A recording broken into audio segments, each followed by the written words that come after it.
तो question is, राष्ट्रीय और राज्य स्तर पर कौन कौन सी कृषि सब्सिडी कृषकों को प्रदान की जाती है और इससे क्या समस्याएं उत्पन्न होती है, इसका आलोचनात्मक परीक्षण कीजिए। सब्सिडी एक विशेष प्रकार की राजकीय सहायता है जो किसान, गरीब और विशेष क्षेत्र को दी जाती है, जो कि एक वित्तीय सहायता होती है या फिर किसानों या फिर पिछड़े वर्गों को उत्पादन लागत से कम मूल्य पर चीज़ें उपलब्ध कराना होता है। भारत में यदि राष्ट्रीय स्तर पर कृषि सब्सिडी दी जाती है, जैसे कि प्रधानमंत्री किसान सम्मान निधि योजना, उर्वरक सब्सिडी और न्यूनतम समर्थन मूल्य, राष्ट्रीय खाद्य सुरक्षा। और राजकीय स्तर पर दी जाती है जैसे कि फसल बीमा योजना और कृषि उपकरण सब्सिडी और साथ ही राजकीय राशन योजना।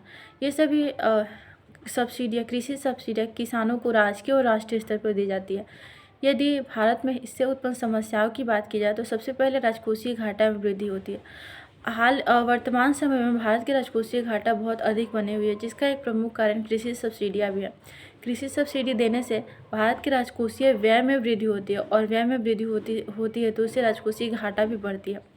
और साथ ही मुद्रास्फीति में वृद्धि, जैसे कि जब कृषि सब्सिडियाँ किसानों को प्रदान की जाती है तो इससे उनको वित्तीय सहायता होती है, जिससे कि उनके आय में वृद्धि होती है और आय में वृद्धि होती है तो उनके मांग में वृद्धि होती है और जब मांग में वृद्धि होती है तो उससे मुद्रास्फीति बढ़ती है।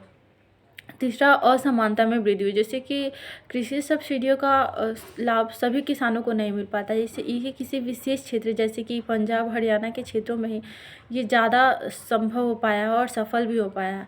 ज़्यादातर किसानों इससे वंचित है, जो कि आय के असमानता में वृद्धि करती है। और इसके साथ ही जैसे कि कृषि की खेतों की उर्वरक क्षमता भी कम हुई है, जैसे कि नाइट्रोजन, पोटेशियम और नाइट्रोजन, फास्फोरस और पोटेशियम के अनुपात में भी परिवर्तन हुआ है, जिससे कि खेतों की उर्वरक क्षमता भी कम हुई है। क्योंकि किसान किसी विशेष फसल का ही बार बार खेती करते हैं, जिससे कि उनके कृषि को उर्वरकता क्षमता भी कम हुई है और जिससे पर्यावरण पर भी नेगेटिव इफेक्ट पड़ा है। यदि विश्व स्तर पर इसकी प्रभाव को देखा जाए तो WTO के अनुसार भारत अंबर वर्ग सब्सिडी के अंतर्गत, जो कि विकासशील देश है, भारत को केवल 10% ही सब्सिडी कृषि को देनी चाहिए और भारत ने चूँकि 13% कृषकों को सब्सिडी दी है। इसलिए भारत WTO और विकसित देशों का मानना है कि भारत ने कृषि संबंधी जो एग्रीमेंट हुआ है उसका पालन नहीं किया है और उसका उल्लंघन किया है। इस स्थिति में भारत की वजह से विश्व स्तर पर व्यापार में समस्याएं उत्पन्न हुई है और कृषि संबंधी जो लक्ष्य है उसको प्राप्त करने में भी समस्याएं हुई है और चुनौती उत्पन्न हुई है और साथ ही किसानों की आय में भी असमानता हुई है। इस स्थिति में भारत का मानना है कि चूँकि भारत एक कृषि प्रधान देश है और लगभग 1/3 जनसंख्या कृषि पर निर्भर है प्रत्यक्ष रूप से और 85% जनसंख्या लघु और सीमांत किसान है। इस स्थिति में भारत कृषि सब्सिडियों से पीछे नहीं हट सकता है और किसानों को कृषि सब्सिडियाँ देना भारत की एक बहुत बड़ी जिम्मेदारी भी है।